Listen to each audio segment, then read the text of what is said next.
Olá pessoal, professor Fernando, do canal Conexão Matemática. Estamos aqui hoje para mais uma aula de matemática. O tema de hoje é Sistema de Numeração. Né? É um conteúdo inicial do sexto ano do Ensino Fundamental 2. Né? Eu espero que vocês aproveitem bem a nossa aula. Então, o que é um sistema de numeração? Né? Nada mais do que são símbolos e regras que a gente utiliza para contar alguma coisa, para um determinado fim, tá bom? Então, essa era uma necessidade do ser humano na época que foram criados esses sistemas. Conforme o tempo foi passando, esses sistemas foram se modificando, não é isso? Então, essa necessidade de contabilizar, né, deu ao ser humano uma ideia de número, certo? E a representação desses números nós chamamos de algarismos, tá? E cada sistema ele tem seus algarismos próprios. Alguns povos eles se desenvolveram e desenvolveram alguns sistemas de numeração. Tá aqui alguns deles, né? Nós temos os babilônios, os egípcios, os romanos, maias, os árabes, né? O pessoal o que a gente tem documento a respeito desse. Ainda tem os chineses, ainda tem os sumérios, vários outros povos. Mas entre eles, né, os egípcios e os romanos, a gente sempre estuda nessa fase do ensino fundamental, para a gente conhecer alguns símbolos, porque eles eram bem estruturados. Não que os outros não sejam, mas para a gente é mais fácil identificar. E o sistema de numeração romano, ele ainda é utilizado nos dias atuais para representação. Num relógio, por exemplo, para determinar um século, nos livros de história ou geografia ou qualquer outro livro, né? O sistema de numeração ele é bem utilizado ainda, certo? O sistema de numeração romano. Então, nós vamos ver características de alguns desses sistemas. Nós vamos começar falando do sistema de numeração egípcio. Ele é um sistema posicional, né? E os símbolos específicos para eles são de potências de base 10, né? E esse sistema ele permitia que os egípcios, ou quem o usasse, escrevesse números de uma magnitude um tanto quanto grande, certo? Então a gente poderia trabalhar com números um pouco maiores. Que símbolos seriam esses? O sistema de numeração egípcio aqui, ele possui esses 7 símbolos aqui. O traço, né, representava o 1, essa curva, esse 1, o invertido, né, representava o 10, essa espiral, o 100, a flor de lótus representava 1000, o indicador representava 10.000, né, o girino 100.000 e o homem, né, representava 1 milhão. Então você pode ver que eles já estavam trabalhando com números uma potência bem alta, né? A questão do 10 elevado a sexta, né? 1 milhão já é um número bem significativo. Mas quais eram as características desse sistema de numeração egípcio? Né? Os símbolos eram agrupados de 10 a 10, não é posicional. Cada símbolo é utilizado no máximo 9 vezes e não existe a representação de um número zero. Então essas são as características principais. Como exemplo, a gente tem aqui 2 curvas e 5 traços. Eu tenho duas curvas, então 2 vezes 10 e os 5 traços. Então isso aqui representa o 25. A gente organiza aqui bonitinho, tá bom? Outro sistema de numeração, que aí esse sistema é conhecido por todo mundo, é o sistema de numeração romano. Essa representação é bem atual que a gente tem, né? Mas ele recebeu algumas adaptações. E os algarismos nesse sistema são representados por letra. Cada letra tem o seu valor. Quais são elas? Então, essas 7 letras aqui, né, representam os valores. O I, o 1, o 5, o V, o 5, o X, o 10, L, 50, C, 100, D, 500 e M, 1000.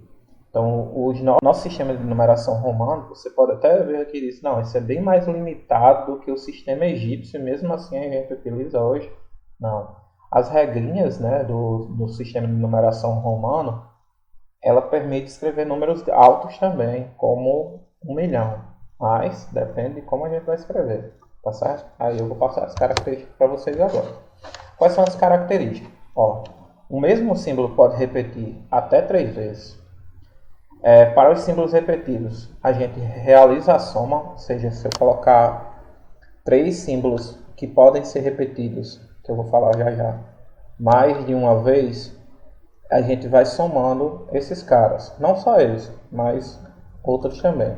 Não possui representação do zero, acento e símbolos, né?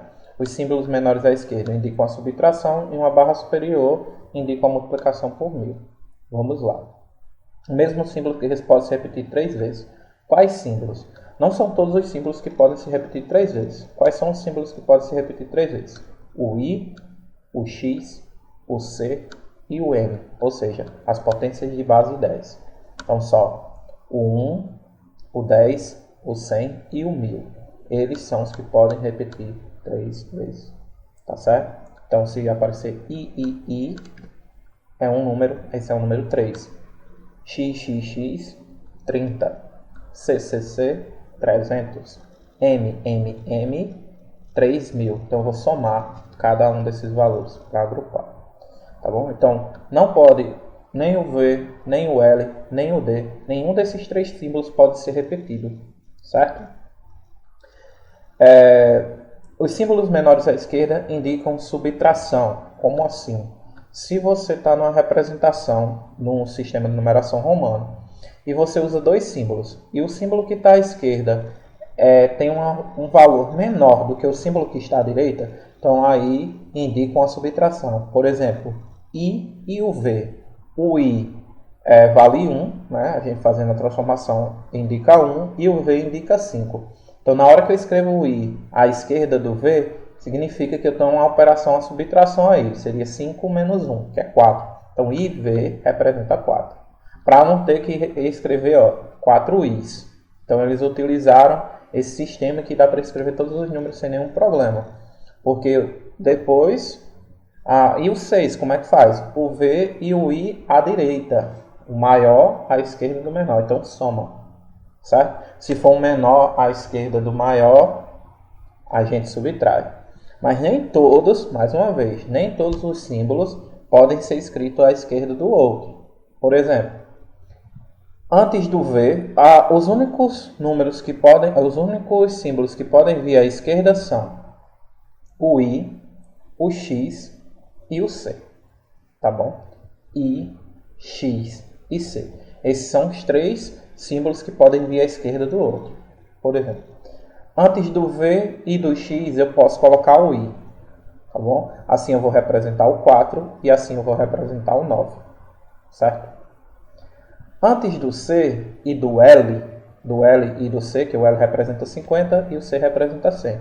Antes do L e do C eu posso colocar o X, porque assim eu vou ter a representação do 40 e vou ter a representação do 90. Certo? Antes do D e do M, eu posso colocar o C, porque assim eu vou ter a representação do 400 e do 900, respectivamente. Então, eu só posso colocar esses símbolos I, X e C antes dos demais. O I antes do V e do X, o X antes do L e do C, o C antes do D e do M. Pronto. Eu só posso colocar nessa situação. Se eu quisesse escrever o número 49, como é que eu faria, Fernando? Então, 40, eu ia representar as dezenas, 40, XL. 9, como é que eu represento? IX. Então, 49 seria XL e X. Tá bom?